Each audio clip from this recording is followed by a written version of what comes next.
जी अस्सलाम वालेकुम हाफिज़ साहब। जी वालेकुम अस्सलाम। हाफिज़ साहब की हाल है? जी अल्हम्दुलिल्लाह। हाफिज़ साहब अगर तुसी साढ़े एक सवाल का सही जवाब दोगे तो चैनल की तरफों से शानदार गिफ्ट दांगे। जी करें। पुराने दौर च इस्लाम नू किस नाम तो पुकारिया जाता सी? जी दीन इब्राहिमी। दीन इब्राहिमी। माशाल्लाह इन्होंने साढ़े एक सवाल का बिल्कुल सही जवाब दिता है। असी इन्होंने करांगे दूसरा सवाल और इन्होंने दांगे शानदार गिफ्ट। तुसी मैनू ये दसो, इधर आ जाओ सारे, इधर आ जाओ, इधर आ जाओ। तुसी मैनू ये दसो कि दुनिया ते सब तो पहला तलाक किस नबी ने दी सी? पता है जी? नहीं मुझे नहीं पता जी। जनाब असी भाई नू पूछांगे। अस्सलाम वालेकुम। वालेकुम सलाम जी। जी तुसी साढ़े अगर एक सवाल का सही जवाब दोगे तो तुहानू चैनल की तरफों शानदार गिफ्ट दांगे।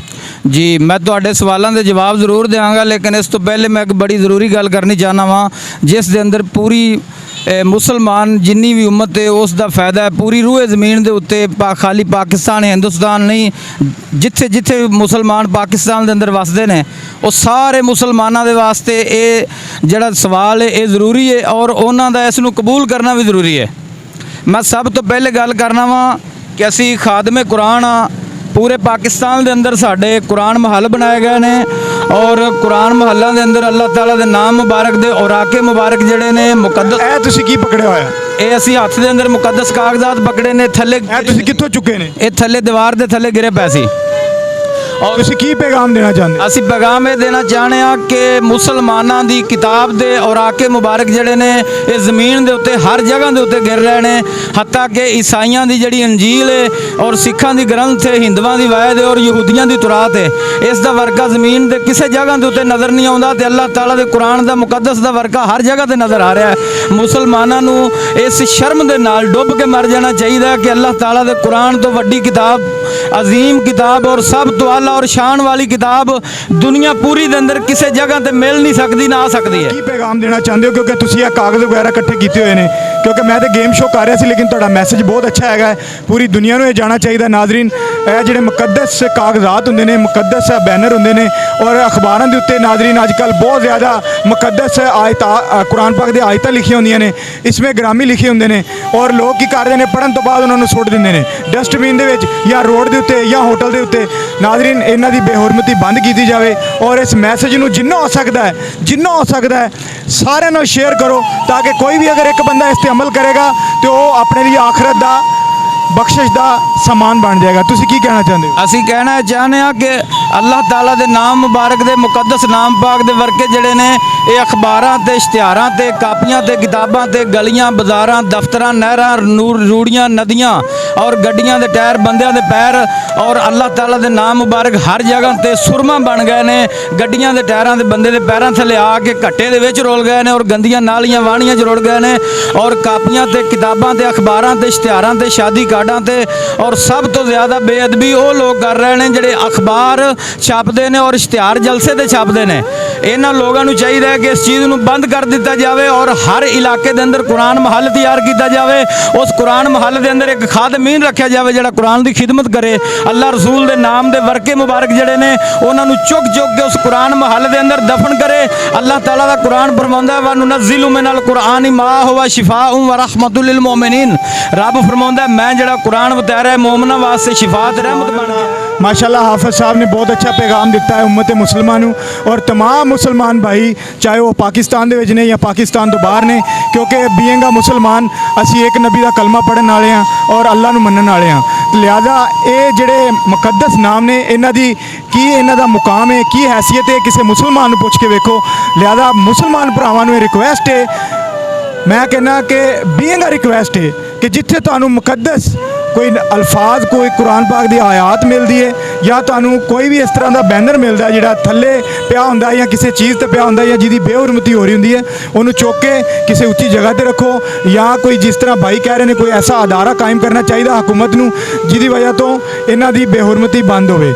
जी जनाब मैं हुकूमत वालों इस चीज़ का ऐलान करना चाहना कि अगर हुकूमत वाले दे गोडियां च पानी है, अगर मुसलमान ने इन्नमल मुमिनून इखवतुन मोमन मोमन का भाई है और कुरान पाक की इज्जत नूं मलहूज़े खातर रखते होया अजकल वो मुसलमान नहीं रहे जिहड़े कुरान की खिदमत नूं पूरा कर गए ने और कुरान की कदर असल पछाण गए ने ते नबी दे यार पछाण गए ने या बजुर्ग पछाण गए ने। एक बजुर्ग ने कुरान पाक खोलिया तो उल्टा खुल गया, आपने कुरान पाक नूं फेर के अपने वाले नहीं सी कीता, उठ के कुरान दे दूसरा दूसरे पासे चले गए। सुबहान अल्लाह। नादरीन, ਇਹ ਭਾਈ ਯਕੀਨ ਕਰੋ ਮੈਂ ਆਪਣਾ ਗੇਮ ਸ਼ੋ ਪ੍ਰੋਗਰਾਮ ਕਰ ਰਿਹਾ ਔਰ ਇਹ ਭਾਈ ਇੱਥੋਂ ਗੁਜ਼ਰੇ ਸਨ। ਮੈਂ ਤੇ ਇਹਨਾਂ ਨੂੰ ਸਵਾਲ ਕਰਨ ਦੀ ਕੋਸ਼ਿਸ਼ ਕੀਤੀ ਲੇਕਿਨ ਇਹਨਾਂ ਦੇ ਅੰਦਰ ਇੱਕ ਐਸੀ ਦਰਦ ਛੁਪੀ ਹੋਈ ਹੈ ਔਰ ਇਹਨਾਂ ਦੇ ਕੋਲ ਇਹ ਕਾਗਜ਼ ਇਕੱਠੇ ਨੇ, ਮੁਕੱਦਸ ਕਾਗਜ਼ਾਤ ਨੇ ਔਰ ਇਹ ਬੈਨਰ ਨੇ ਜਿਸ ਤੇ ਕੁਰਾਨ ਪਾਕ ਦੀ ਤਸਵੀਰਾਂ ਆਵੇਜ਼ਾਂ ਨੇ। ਇਹ ਨੀਚੇ ਗਿਰੇ ਹੋਏ ਸਨ, ਇਹ ਉਹਨਾਂ ਨੂੰ ਚੁੱਕ ਰਹੇ ਨੇ ਸੜਕਾਂ ਦੇ ਉੱਤੋਂ। ਇਸ ਬੰਦੇ ਦਾ ਈਮਾਨੀ ਜਜ਼ਬਾ ਵੇਖੋ। ਅਗਰ ਇਹ ਬੰਦਾ ਇੱਕ ਮੁਸਲਮਾਨ ਹੋ ਕੇ ਆਪਣੇ ਮੁਕੱਦਸ ਨਾਮਾਂ ਦੀ ਔਰ ਕੁਰਾਨ ਪਾਕ ਦੀ ਆਇਤ ਦੀ ਇੰਨੀ ਉਹਨੂੰ ਫਿਕਰ ਹੈਗੀ, ਇੰਨੀ ਉਹਨੂੰ ਚਾਹਤ ਔਰ ਕਦਰ ਹੈਗੀ ਹੈ ਤੇ ਬੀਇੰਗ ਮੁਸਲਮਾਨ ਸਾਡੇ ਤੇ ਵੀ ਫਰਜ਼ ਹੈ ਕਿ ਅਸੀਂ ਵੀ ਜਿੱਥੇ ਜਿੱਥੇ ਵੇਖੀਏ ਅਸੀਂ ਚੁੱਕ ਕੇ ਉਹਨਾਂ ਨੂੰ ਕਿਸੇ ਉੱਚੀ ਜਗ੍ਹਾ ਤੇ ਉੱਚੇ ਮੁਕਾਮਾਤ ਤੇ ਰੱਖੀਏ।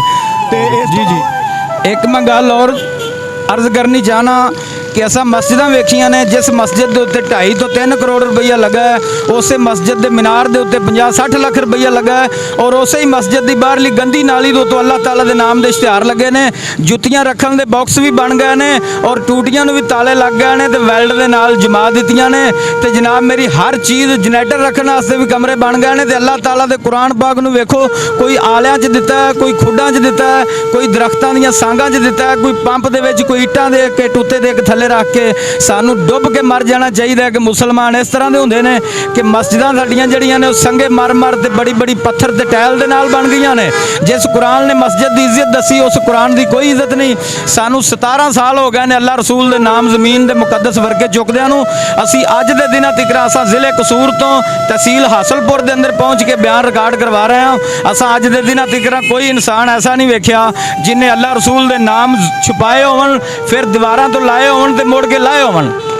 क्या बात है जी नाजरीन, सोशल मीडिया एक बहुत बड़ा प्लेटफॉर्म है।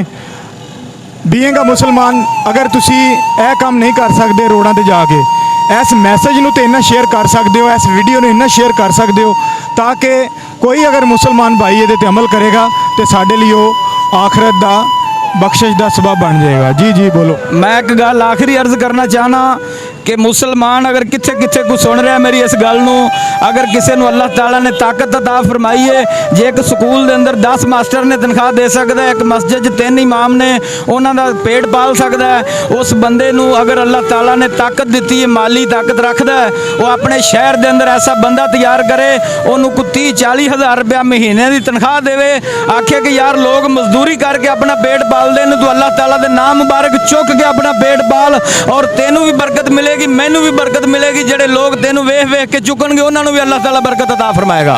सुभान अल्लाह जी, सुभान अल्लाह। हाफिज साहब एक मिनट इधर आओ सर, इधर आओ सर तुसी इस बारे च की कहना चाहते हो? जी बिल्कुल, मेरा भी यही मैसेज है उम्मत मुसलमान के लिए। ये जो मुकद्दस उराक हैं हमें जहाँ भी नज़र आएँ, गली में, मोहल्ले में, रस्ते में जाते हुए उनको उठाना चाहिए और ऐसी जगह पर दफ़ा करना चाहिए, बहुत मोतबर जगह पे, ठीक है। तो ये मैसेज तमाम उम्मत मुस्लिमा के लिए, हमारे ये गौर फ़िक्र के लिए है, लम्हा फ़िक्रिया है हमारे लिए, ठीक है ना, क्योंकि ये मुकद्दस उराक हैं, इस पे तो हमारी जान भी कुर्बान है, ठीक है। ये अल्लाह का कलाम है, सूरत आयात लिखी होती हैं, बिस्मिल्लाह लिखी होती है, दुरूद सलाम लिखा होता है, ठीक है। तो बराए मेहरबानी जहाँ भी आपको नज़र आ जाए ना, आपने रुक के वहाँ से उठा के किसी अच्छी जगह पर दफन कर दें। जी नाजरीन, आज साडा प्रोग्राम का टोटल कंटेंट चेंज हो गया है। तो आओ जनाब, आओ तुसी भी आओ